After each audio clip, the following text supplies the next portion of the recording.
Hey everybody, it's Blobby here. It might sound a little different. I'm feeling a little under the weather. I decided that it wouldn't be a good idea to have all 12 of the disturbing videos, or not disturbing, the Christmas related like horror slash disturbing movies in one video. So I decided the best idea would probably to be two movies per video, and then I can just upload those as the shorter videos that were in between like my iceberg related content or any of my longer videos I make. My only dilemma that I've reached so far is I'm not very good at reviewing movies because I've never done it before. So I'm just going to be pretty general with the things I like and don't like about these movies. So don't expect like a super in-depth and analytical inspection of these movies. So for this first episode, I watched Christmas Evil and Black Christmas. Both are pretty well-known Christmas movies. Neither of them are really disturbing or anything, but they're both horror movies. Christmas Evil was not my favorite movie, but I had a really great time watching Black Christmas. So let's just get right into the one I enjoyed a little more. Black Christmas was a 1974 slasher/horror film directed by Bob Clark. So as I give my review of this movie, I'm going to be spoiling it a bit. So if you haven't seen it, make sure to check it out because it is a really good movie. But for now, let's just get right into it. The movie it's kind of like a whodunit because throughout the watch, I was kind of trying to figure out who it was. There's a couple red herrings, but overall, that kind of kept me invested, just trying to figure out who the killer was.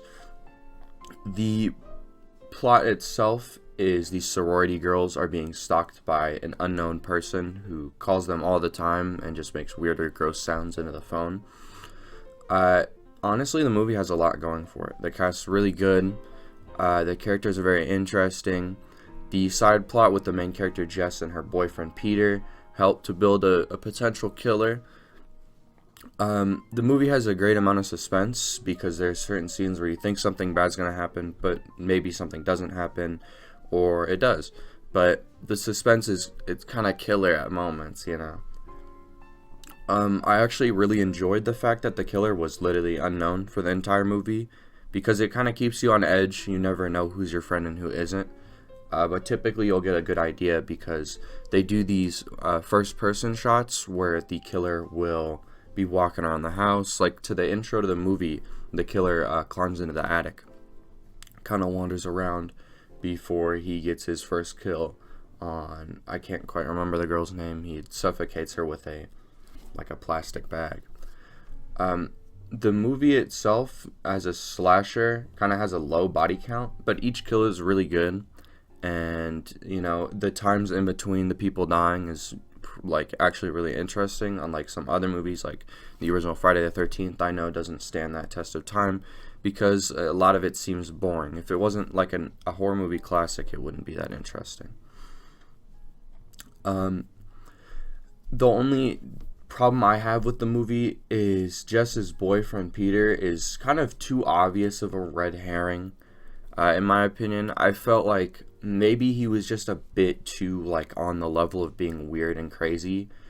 It felt like they were just trying to be too obvious that it was him. So I was like, okay, it's probably not him. And in the end, that obviously ended up being the case. The build-up for the one of my favorite kills in the movie was Barb. I know a lot of people like that kill. It's pretty interesting. I know I'm talking about kills, but I'm a big fan of the kill count, so obviously I had to put something like that in here. Her build-up was very good because it kind of makes it seem like she had died like a bit earlier than she actually did because she was coughing, kind of like making noises when Jess comes in, but it turns out she was just having an asthma attack.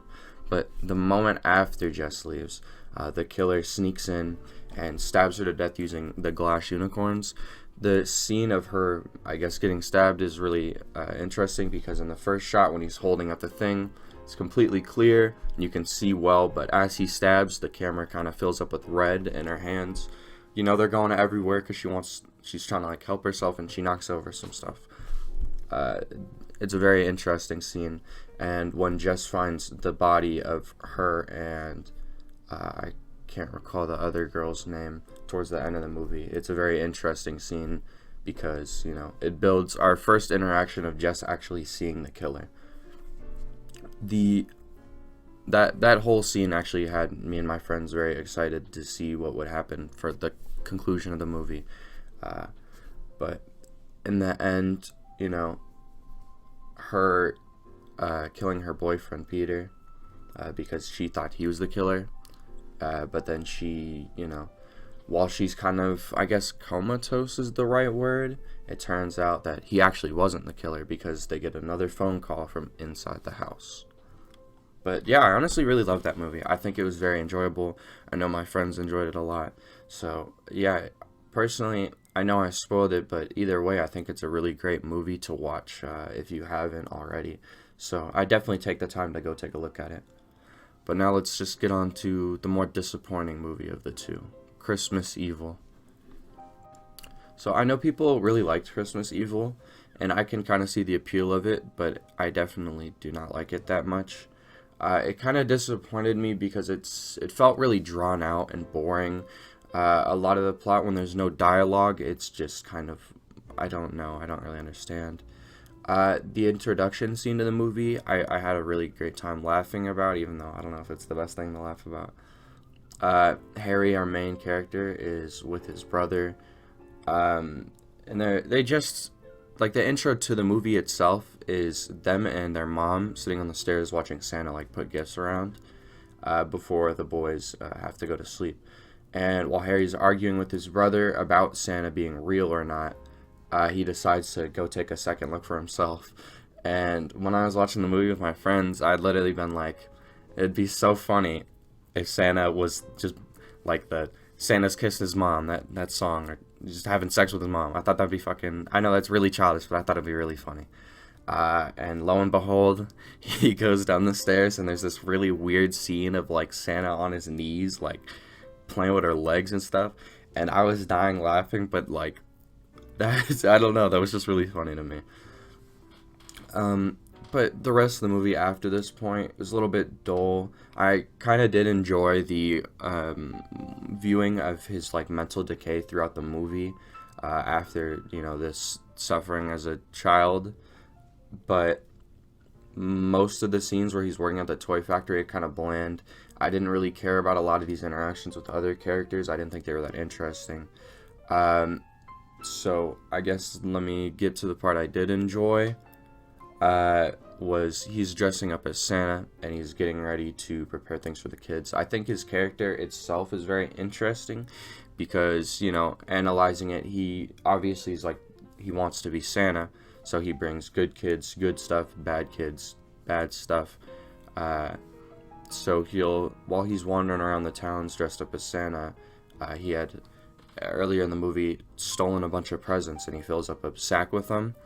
So he like sneaks into a party, he hands out gifts to kids, he hangs out, and he seems like a normal guy. But lo and behold, these people don't know that he literally just like murdered somebody like 20 minutes before he went to the party. And then after, you know, he had left the party, he goes out towards like a large, I don't remember the building, but there's people coming out, and he just kills 3 people right in front of everybody. And obviously, nobody, for some reason, decides, well, I guess it kind of makes sense. I'm not going to run out of dude with, like, a fucking axe, you know? He just killed 3 people. But, like, come on, y'all. Just letting your friends die. No reason. So he gets away in his little van. And then he continues his killing spree. Eventually, he goes to his boss's house, and he just kills him in front of his wife. And when he runs, like, to get out of the house, he sees the 2 kids, and I think it's a pretty sad scene, obviously, because, you know, they don't know their fucking dad's dead, and they think they just met goddamn Santa Claus. They're, like, 4 and 8, you know? But he runs out of the house, and he ends up going to his brother's house. But his brother had literally just seen something on the news about a Santa Claus going around killing people. And lo and behold, when Harry shows up in a full Santa outfit, and he's talking all crazy like, I failed what I needed to do. I wanted to bring the Christmas spirit back. Obviously, dude's gonna figure out what happened. So his brother ends up like choking him out in a fit of rage and goes to take him to his van. That's when Harry wakes up and drives the van away. The end of this movie was like a fucking fever dream because I got completely lost. Hope this doesn't take you out of the immersion. It's not sick blob anymore. So I'm redoing this last little ending piece because I ended up going on a fucking tangent. I don't know what I think about when I'm sick, but it obviously isn't a lot. So the end of this movie is very weird to me. As I said, it's a fever dream. Basically, he ends up driving his van, and while he's driving, he's like having like this inner monologue, you know, talking about Christmas and shit. And he ends up just plowing through a fence. And you'd be like, okay, well, I guess he dies. No, he just flies away, him and his van. They go through the fence, and he flies into the moon, and that's how the movie ends. I shit you not. I don't know what else to say about it. It was one of the weirdest. It's not the weirdest movie because obviously there's been a lot of fucking weird movie endings I've seen before. But that was like that completely came out of nowhere. That came out of left field. I didn't expect that shit at all. So whatever, I guess. So that's gonna wrap up this video. I hope you guys like it. I was kind of hoping to do something a bit cooler towards like Christmas itself, maybe an interesting one-off Christmas video, but I'm not too sure. Maybe these 12 Christmas movies are enough, but if you guys do want to see maybe like some sort of interesting thing that happened on Christmas, maybe I can find like some sort of like crazy serial killer story or something, or just anything interesting in general that you guys would like me to talk about. But for now, I want to say thank you again for all the fucking amazing support. I think my first video to ever hit 100k just happened on the first part of my PSA iceberg, and I'm about to hit 3,000 subscribers. So it means a lot to me, more than you guys would ever know. So let it be known that as I say this, I do mean it. I love you all, and I'm very thankful for what you guys have done for me.